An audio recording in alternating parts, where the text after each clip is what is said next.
Are payday loan stores just rebranded loan sharks? One of the clearest examples of hyper-capitalism hit me while I was working at Cricket Wireless. Cricket mainly sells smartphones and wireless services to prepaid customers, customers who are usually living paycheck to paycheck. And it was during my time there that I was introduced to the world of payday loan stores.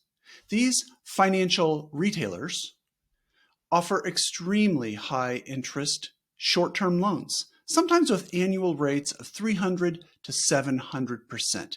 Think about that for a second. 300 to 700%. And in just a few short decades, thanks to relentless lobbying and big campaign contributions, there are now over 20,000 payday loan stores in the US. Most of them are clustered in low-income neighborhoods.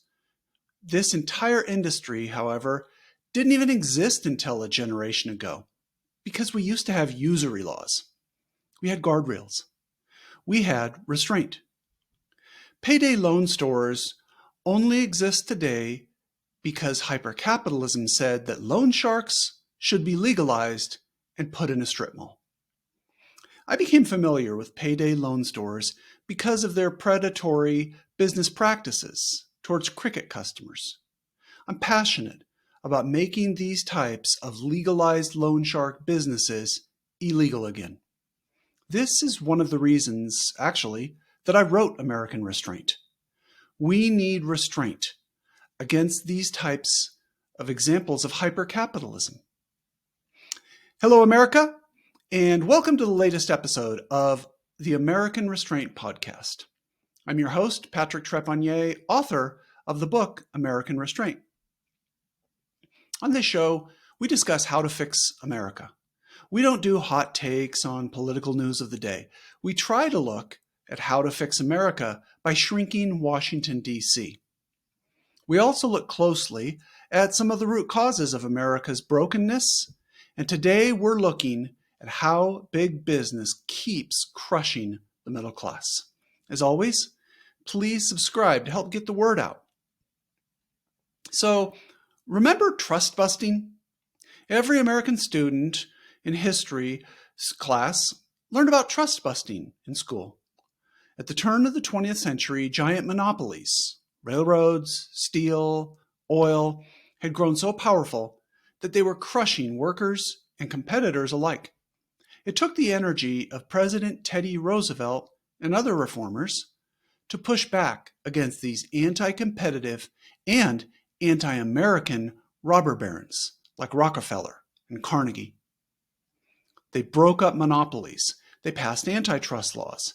They made capitalism more competitive and more humane. These reformers' efforts weren't perfect, but they worked. They kept power in check. They made sure American capitalism had guardrails and restraint. But if the first half of the 20th century was the age of trust busting, the second half was the age of trust building. Quietly and with very little public attention, big business won back almost all of the ground it had lost. You see, hyper-capitalism hates antitrust laws. Matt Stoller, in his excellent book, which I highly recommend, Goliath, traces how antitrust law was gutted. Starting in the 1960s, libertarian economists and legal scholars like Robert Bork rewrote the rules of capitalism. They convinced politicians and later judges that monopolies and oligopolies weren't so bad. They argued that the only thing antitrust should care about was whether prices went down. Large corporations have too much power over both the government and the middle class. These companies aren't afraid of the Department of Justice, the Federal Trade Commission, and the Securities and Exchange Commission anymore. Today, America's economy is one of the most consolidated in the world. What Teddy Roosevelt fought to break up has been rebuilt, bigger than ever. So big business is kind of like oligarchs are the new robber barons. A few examples of how much concentrated power has made big business more corrupt. So the first one is Big Pharma. A handful of companies now dominate drug markets. They've outsourced most of their manufacturing to China. They charge Americans hundreds of dollars for pills that cost pennies to make. They played a central role in the opioid crisis. And they're consistently ranked the most hated industry in America. The next one is Big Oil. Economists coined the term oligopoly to describe what happens when companies don't technically merge but act like one giant monopoly anyway. Gas prices stay high, competition is low, and American families are stuck paying the bill. The next industry is Big Tech. The so-called Magnificent Seven, Amazon, Apple, Google, Microsoft, Facebook, Nvidia, and Tesla, make up 1/3 of the entire S&P's market capitalization. Think about that. Insane concentration of capital and power in just 7 companies. Google controls search, Amazon controls online commerce, Facebook bought up Instagram and WhatsApp while the Obama regulators were sleeping. The tech bros are the new robber barons. The next one is the military-industrial complex that Eisenhower warned us about before he left office. Lockheed Martin, Raytheon, Northrop Grumman. These firms have near-permanent contracts with the Pentagon. They employ hundreds of thousands of people, generate billions in revenue, and are so entrenched that endless wars like Iraq and Afghanistan, costing trillions, become almost inevitable. I could keep going. Big banks, big healthcare, big food. The pattern is the same. Too much consolidation, too much political influence, and too little accountability. So let's talk now a little bit about how big business crushed the middle class. For decades, executives at these corporations have worked hand in hand with politicians to take power away from workers. They broke unions. They outsourced jobs overseas. They imported cheaper labor through insourcing and illegal immigration. And they awarded themselves enormous stock option packages worth tens of millions of dollars. At the same time, they were cutting benefits for their employees. The result? A middle class that's been hollowed out. Communities left behind.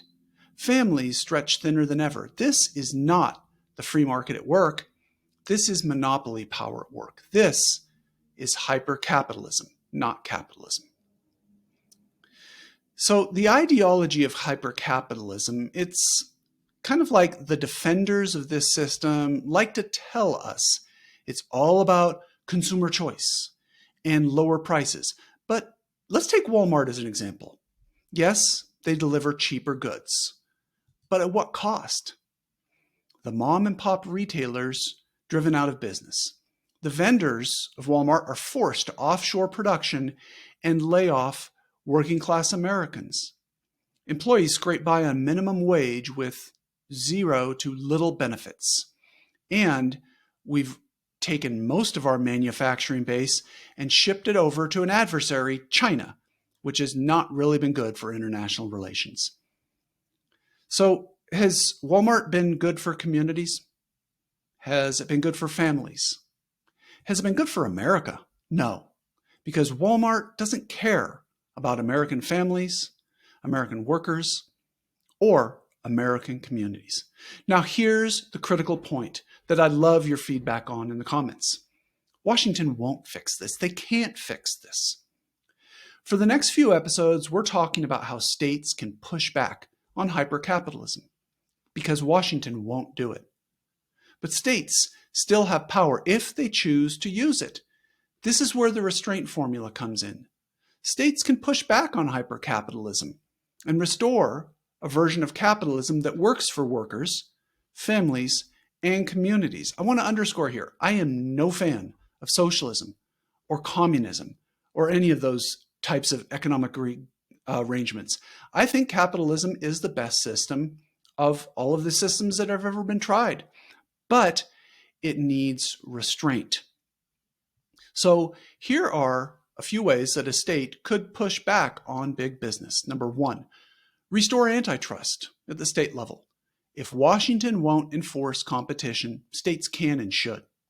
They can block anti-competitive mergers, sue abusive corporations, and use their own antitrust statutes to restore balance. Another example is passing pro-worker legislation. The late great management thinker Peter Drucker used to say, if you take care of your employees will take care of your customers. And I believe that. It's totally true. States can reward companies that treat workers like assets, not liabilities, that modern big business does today. And the last example is encourage local, not global business. Powerful multinational companies based in America are much more likely to favor amoral hyper-capitalism rather than capitalism. For example, this allows companies like Apple and Nike to make billions in profits while literally using slave labor in China. Part of the reason that big business has become too wealthy, too corrupt, and too powerful is because of its massive global success. So that's it for today. Thanks for listening. I hope you found value in this discussion. I really believe America can be fixed, but only if we're open to new ideas and innovation and experimentation at the state level, and we choose restraint. That's it, and have a great day, America.